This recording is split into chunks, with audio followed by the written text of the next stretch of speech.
Welcome to It's a Woman's World, a show which looks at any and all topics under the sun from a woman's point of view. Hosted by Ali Naithani, and here's Ali. Welcome to the show. I'm going to get started by introducing my co-hosts, and they are Bonnie Watkins. Hi, Bonnie. Hi, Ali. Nice to see you. Thanks. And Janita Cathy. Hello, Janita. Hello, how are you? Good, thank you. And we have Nadia Jordana. Welcome. Hi, great to be here. It is wonderful to be all back at the table. So I want to introduce our guest. Her name is Barbara Battiste. Barbara is the Director of the Legislative Office on the Economic Status of Women. Welcome to the show. Thank you very much. And I just want to say before we start now, Bonnie and Barbara, you used to work together. Yep, on Yes. several projects, Yes, actually. yes. But yes, I actually, many years ago, worked for the Legislative Office on the Economic Status of Women, and was also somewhat involved with the work this past session on the Women's Economic Security Act, which we're going to talk Wonderful. We're about gonna today. find And more we've about talked about that a little bit on the show, but I'm so excited that Yeah. they hired Barbara at the OESW, as we sometimes call it. Yeah. And she's wonderful, and I think you should maybe just tell our audience, what is the OESW? So it's the Legislative Office on the Economic Status of Women. It's part of legislative staff. Been around 38 years. It was started by legislation 38 years ago, and its purpose is to research and advise legislators, House and Senate, on all issues that affect women's economic status in Minnesota.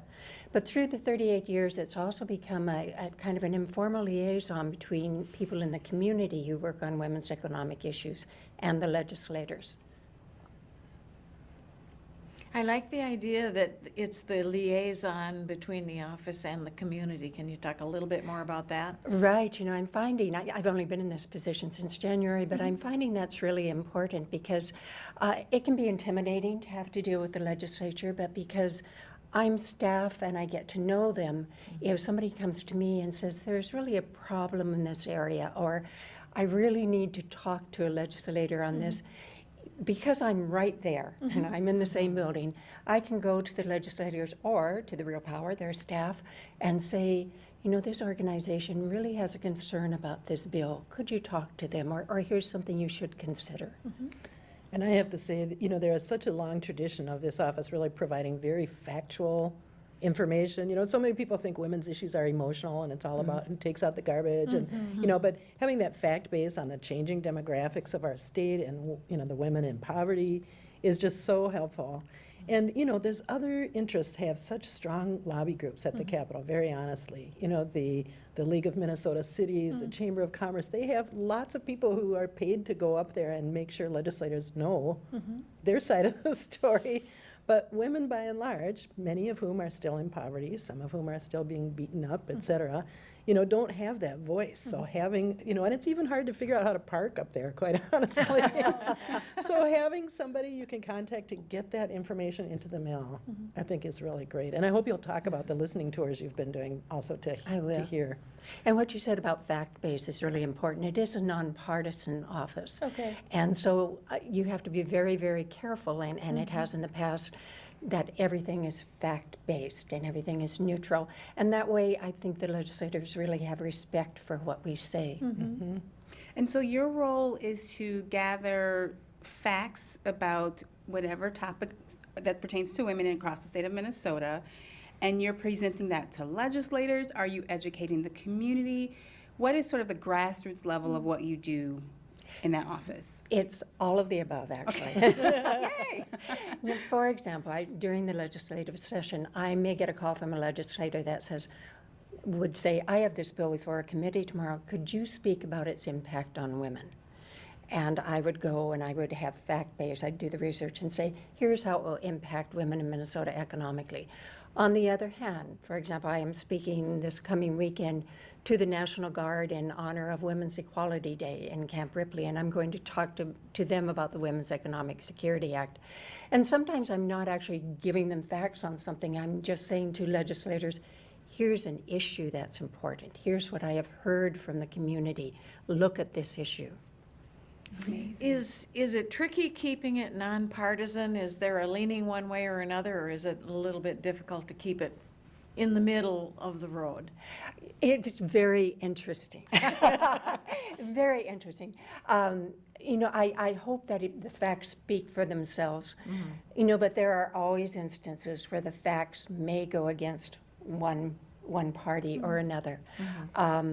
But again, I think if you just keep to the facts, that it does work out that way. Good, good. Now, Bonnie, you talked about some of the impact on women when you were commenting earlier, but just for maybe someone who's watching the show today, what is the impact to women in the economics? Like, is it that are we talking lower wages? Are we talking, more domestic abuse? Like, what, if we could just maybe put some semblance around, what is the effect and impact on women? If you look at the economic status of women in Minnesota, the good news is that women are working like never before. In fact, almost 80% of mothers of young children in Minnesota are in the workforce. We have the highest percentage in the entire nation. And women are also increasingly the primary family breadwinners. African American women, 80% of them are the primary family breadwinners. I'm sorry, 77%. American Indian women, 80%. Caucasian women, 46%. So you have women who are working, who are really important. But then you contrast that where 60% of low-wage workers are women. Family, it's always single mothers. It's older women and single mothers who are really hurting. And one reason is that women make less. And there are a number of reasons women make less, but that is a huge one, that women make less than men. Okay. And we're sometimes talking about the status of older women and the fact that, if you earn less throughout your lifetime, your pension's going to be less, your Social Security is going to be less. Yeah. If your husband dies first, there's just really a compounding effect that I know Barbara's going to be doing some work about older women's economic status pretty soon. Right. too. Even with older women, this is sort of a new revelation to me, is that older women often, because older women tend to live longer than their husbands, so they will be a caretaker to their husband. Their husband dies, and then when they need care, there's no one. And they don't have enough money because of all of this economic disadvantage through their lives. So older women are in trouble in Minnesota. Well, and it's the group I've been thinking about is the 50 and over. So before you qualify for Medicare or Social Security, but I just think age discrimination is rampant for if your average 55-year-old woman out there looking for a job, I think is viewed very differently from a 50 or 55-year-old man looking for a job. It is different. I just had to throw that in there. Yeah. But we should, I think for examples of what needs to be fixed, it would be great to hear what all the Women's Economic Security Act did fix or started to fix. Let's hear about that. Yeah. Right, so I understand that your audience has heard some about the Women's Economic Security Act, but so proud of Minnesota's landmark legislation. It was this big package of bills, started as 15 different bills, kind of whittled down to 9. The way I look at it, though, is that it looked at all of the causes of the gender wage gap, why women get paid less than men, and it tried to address them, to set policy to address them. And in general, overall in Minnesota, women make 80 cents compared to every dollar a white male works. Okay. It's worse if you throw in race and ethnicity. Latinas are they're the lowest. They make 57 cents on the dollar. African American women and American Indian women make 62 cents on the dollar. Now the reasons for that, though, some of it is bias, some of it is choice of occupation, some of it is attachment to the labor force or hours you work over your career. Women tend to, because of our caretaking responsibilities, we might drop out for a while, either for young children or you have baby boomer women who take early retirement to care for aging parents or spouses, or they go to part-time or something like that. All of these affect your wages. So the Women's Economic Security Act looked at that, and in the bias area, they tried to do pay equity for state contractors. That did not get through. But now firms that contract to do business with the state are going to have to say in writing that we give equal pay for equal work. Okay. Which is a big deal, and they have to talk about how they set compensation, which will be one of the first glimpses into what private industry does. And also to no longer be illegal, or not illegal, but prohibited by employers for their employees to talk about wages. Many employers actually ban that. They don't allow you. And if you're a woman, how do you know you're being paid less if you can't talk about it? So that's in the area of bias. In the choice of occupation, which is about 40% of the gender pay gap, there is a grant program to train women in non-traditional jobs, high-demand, high-wage jobs like the trades or technology. And one really nice part about that is there are two special targeted categories of women for that training, and one is low-income women, but the other is women 50 and older, which is cool. And also there's something for women entrepreneurs. Women entrepreneurs, just like women who are employees, gravitate towards starting businesses that don't make much money, businesses that are in the retail or the service thing. So there is a grant program that will encourage women who have the entrepreneurial spirit to start businesses in those really high revenue, traditionally male industry sectors like manufacturing and transportation. In hours work, there's some amazing things in there. You know, there are all of these reasons why people with family responsibilities cut back on their hours. And this is where this also affects men, because men are not enough yet, but they're doing more of the caretaking responsibilities. But there's an expansion of, if you are fortunate to get paid sick leave, that is not mandatory.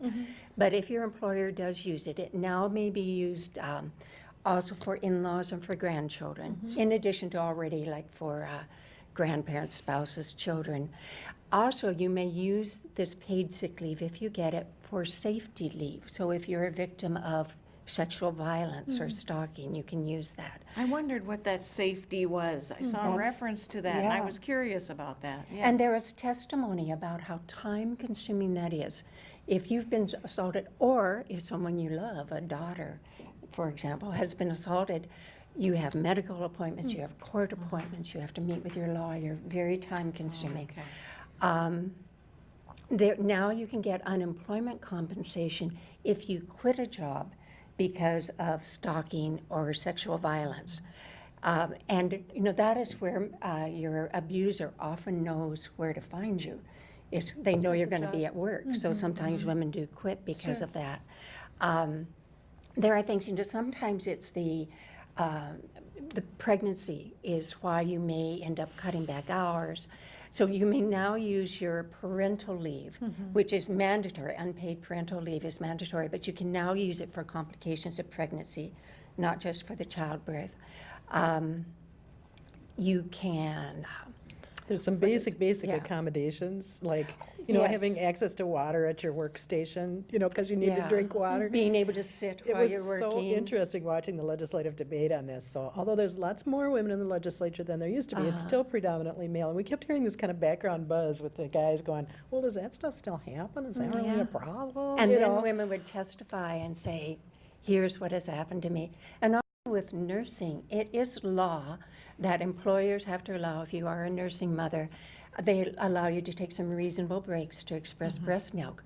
However, there was no sanction at all. And this wonderful young woman from southern Minnesota got up and testified.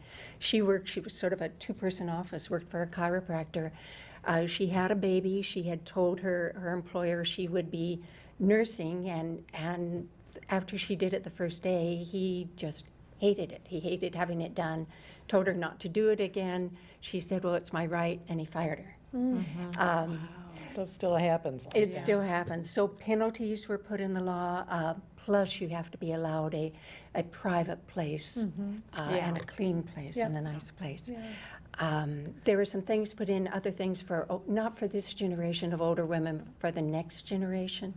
And there's a study of a retirement plan that would be run by the state. So if you're a private sector employee and you work for somebody who doesn't offer a retirement savings plan, you would be able to deduct from your paycheck voluntarily, but it would be pooled by the state and managed by the state investment board. That's going to be studied. Okay, so one thing I just heard you say was when women testified. And Yes. so if the power is still, if it's mainly men, and I'm not saying that men can't get it, but there are women also there now too, making the being in the legislature, making the power decisions. How impactful is the testimony? Because what I always wonder is if you're in a power of position, to make decisions, and you really don't understand the impact, is the power of testimony, does that move the mountain? It is huge. It is amazing. The legislators have all of this fact-based information, but you have one person come up there and give a personal story. And there's also this amazing group of young women. They looked like they were 10 to me, but they probably were 22, 23, 24. And they had the energy and enthusiasm and passion of young people. They were so important. Yeah, and not apologetic. I mean, they were. No, nice they and were in confident your and- face. They were wonderful. From a yeah. real personal level, when I hear this, and I've also heard, so being Asian Indian, that the pay, my numbers are not as high as other women, right? So that's real deflating to me from a personal level, just as a person working that. So I got to have this again, not that I'm some big victim, but when I think about this, I think that's really unfair. I work very hard. Why do I also have to have this as a setback? And then it also it makes me think of that larger question. It's 2014 today, and we're supposed to say there shouldn't be any discrimination. We should all be a playing level field. And then it's so surprising when groups like mine, when we don't rise to the top, or when there are problems and people don't get it. But what I'm getting at is it harbors back to me about some of these injustices that when I hear that, so my Caucasian counterpart, for example, in the workplace, could just be making more because of the color of the skin. In 2014, that is real deflating to me. What do you think about these? I remember when we talked about it before, I think Janita too was going, this just makes me so angry. We have to Yeah. stop this. I mean, I think one reason it continues is that it's more subtle. We've had laws against it for, 50 years, Yeah. but it's hard to catch. It's hard to enforce. You have to show intent, all those Absolutely, things. yeah. So I think the only way to fix it, if that's the question, is we do have to have people keep standing up and telling their own stories. Yeah. But and it's hard to do. And I'm so aware at the legislature. Again, I wasn't kidding about first you have to figure out where to park.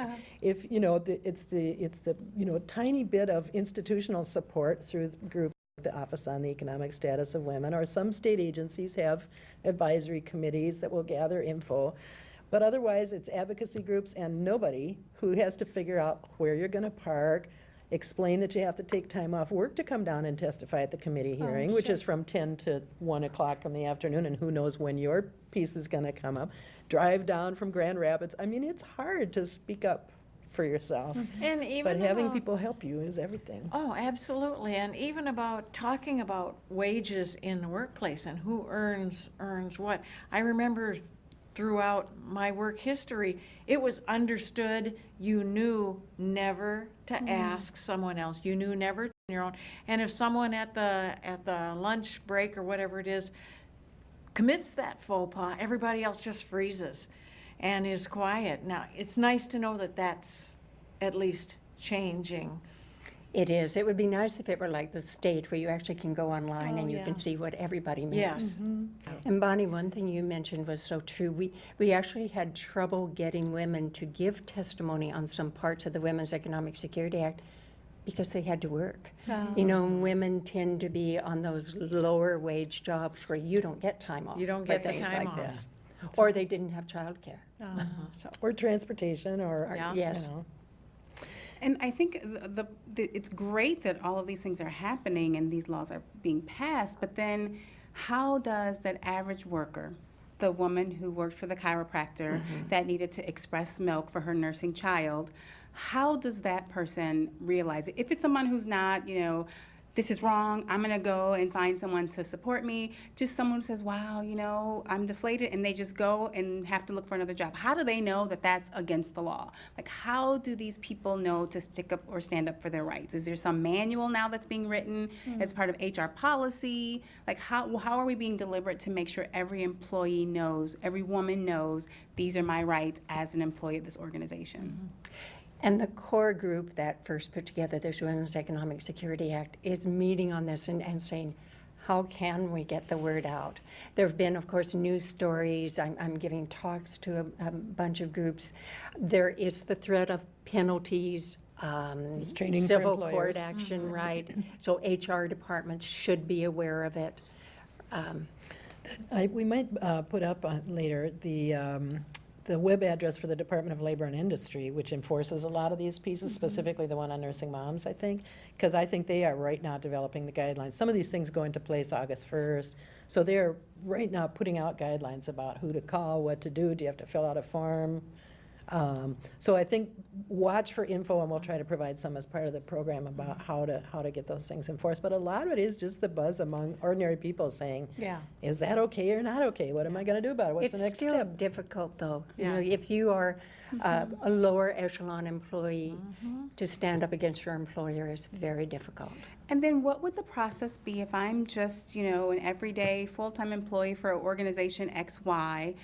If I feel like, and it's smaller, so maybe I don't have an all-out HR department where I can go and ask questions. If I feel like, I'm being treated unjustly, who can I go to? Like, who can an average employee, I'm not thinking about a lawyer because I don't have money, or, where can they go? What would be the first step if a woman feels like, you know what, this doesn't seem right, and before I ruffle feathers, I just want to ask someone without any backlash. Where can they go? You? Call Barbara. I mean, I gotta call you? we used to get those calls a lot in the office. The Human Rights Department Okay. as well, and Department of Labor and Industry. Okay. There are some nonprofit groups too that do some of that kind of advice. There used to be a group called Workplace Justice, where they really had, like, Saturday mornings, they would have a little get-together of any woman who was considering filing a lawsuit. And so many times you just needed that personal support to figure out if you had a good case or not.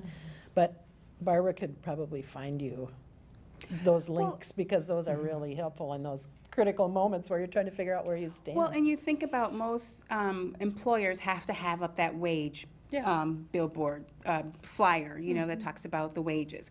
Is there a part of onboarding processes for every organization, regardless of the size, that says, these are the policies of the organization, but if you feel your rights have been violated, I mean, wouldn't that be nice if that was mandated? These are the steps you would take, or these are resources that you as an average employee could use to be able to explore whether or not you are being discriminated against, or if your rights have been violated, where they don't, because if I'm not connected, I'm not going to know to call organization A, nonprofit B, but if we have to have that placard in every HR room or lunchroom, why not have something that has to go in every employer's onboarding packet, so that at least everybody's touching it? If they don't read it, but we're getting it in the hands of every woman that's an employee, so that if something comes up, she doesn't have to wait till she's in panic. I lost my job. I don't have time to investigate because I got to find a job tomorrow. I have resources at my fingertips, and I can just make the first phone call, and now I have the ball rolling. I wish you would testify.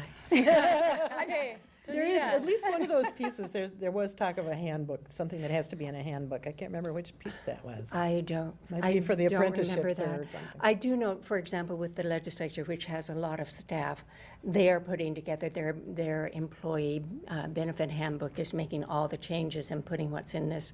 So I think a lot of human relations departments will be doing that. All right. Good thing well, to ask your own legislator, too. That's a great point. Well, thank you. This has been a really enlivening conversation, but of course it must come to an end, and we just want to say thank you so much for being Thank with you. us today. Thank you very much. Yeah, this was great. Thank you. And up next, we are going to go into the studio kitchen and make something pretty special, so stay with us. Welcome to the studio kitchen. I am so excited to be in one of my favorite places, and I've got Janita with me. Hello, Janita. Hello, it smells so good. Well, I hope it tastes good, and we've got Nadia too. Welcome. Yeah, fun to be here for this. All right. Well, today we're going to make something that I just love to eat, and that's guacamole. Do you both like guacamole? Oh my gosh, All yes. right. So simple. And I just want to demonstrate how that's done. So this is an avocado that looks like this when you see it at the grocery store, right? And the hard part of this is you just cut it down, and then usually when you open it up, there's this big pit that comes out. So we're going to set that guy over there. And what I like to do when I make guacamole is just take both of these halves and then just take a spoon and scoop it out. Real nice and simple. That one's nice and ripe. That Yes. sometimes that takes a couple of days, doesn't It it? sure does, yeah. And when you're in the grocery store, do you usually just kind of poke at it to see how it is? Yeah, that's what I do. I don't too. ever know if I'm right, but I do Yeah. at least try If it. it gives a little. Yeah, sometimes Yeah. it's a bit of a guess, isn't it? And so today this turned out perfect actually, and it's nice and soft. And I just do this very simply. I just start taking my knife, and some people like to mush it up or flatten it with a potato masher. You can just see right on the cutting board. I just like to start cutting it up. And to that, on the plate right over there by Janita, we've got some ingredients we're going to put in. And the guacamole is very flexible. You can go with what you like. What I like to start off with is some nice diced red onion we've got here. Onion is good Yum. in there, yeah. And then I've got some jalapeno over here. And I just start kind of mounding it all in there. So And a lot of times I think people think guacamole is so difficult to make, but once you try it, you realize it's so easy. it is. You get a feel for it. Yep. Is that And cilantro? That is some cilantro that I've chopped up. And then, so again, look at how simple that is. All on the cutting board. I've left some onions on there because I always like to start a little more conservative. And I'm going to take some salt and pour that on. And this can be a test. Hopefully that won't be too much. And you're just putting salt on to taste, basically. Yep, salt on to taste. I'm going to add some black pepper because I like a little bit more spice. And then I'm taking some lime, and I'm just going to squeeze that over. Now, with the lime, this helps with the color of the avocado, of course, because the avocado will tend to get brown. Keeps it from getting Yeah. dark later, Yep. yeah. And so I just take all that on my chopping board, and It's good flavor, too. Oh, yes. isn't it? And you can Yeah. use a lemon too, if you prefer, if you don't like the taste. I think that sounds about right. And this is just it's just a trial and error, right? So you we put in the salt, we put in some lime juice, and you just start chopping it all up and mixing it up. And this is something that's actually really fun when you have company come over. Do this right in front of the company, and it's just it's something just different and fun. And it actually ends up being more of a gourmet kind of treat, you know, because you don't really have it every day. You usually only Right. make it when you're having, some sort of appetizer with, a party or game or something. And so it makes it a Yeah, we kind of don't gourmet think treat. to do it for every day. Right. No, we don't. And so you can just see, I'm just kind of working my knife back and forth. So what's our best guess? Do you think we put enough lime in here? Do you think we need a little more onion, more salt? I'm thinking it looks pretty good. Think it looks looking okay? Pretty good. Okay, do you like that consistency? I think so. Okay, It's a party. It's the All perfect right. thing to be able to dip it up with your chip. that's right. And so then I just go to a bowl, add in what I've done here. And then you just need to adjust for salt, pepper, lime, all the things we just talked about. You can also add in tomatoes too, if you like the flavor of tomato. I sometimes do tomatoes when I do ya? mine, yeah, Okay, but not very much. just a little bit, huh? And then I just mix it up, and then we're done. And then we've got some blue chips on here. These are just the blue organic chips. So let's give it a try. Let's see what we did. Let's see what we've I got. might need to adjust a little. Let's try it. I can taste the lime. What do you think? You taste the flavors? Fabulous. The jalapenos mixed in there. All right. Perfect texture, All perfect right. flavor. Awesome. Well, we hope you'll try this recipe at home. It's so simple. It's so yummy. It's delicious. It is simply as delicious, isn't it? It was All so right. good. Well, we thank you again for being with us on It's a Woman's World, and we hope to see you next time. All right. have a nice- Wonderful.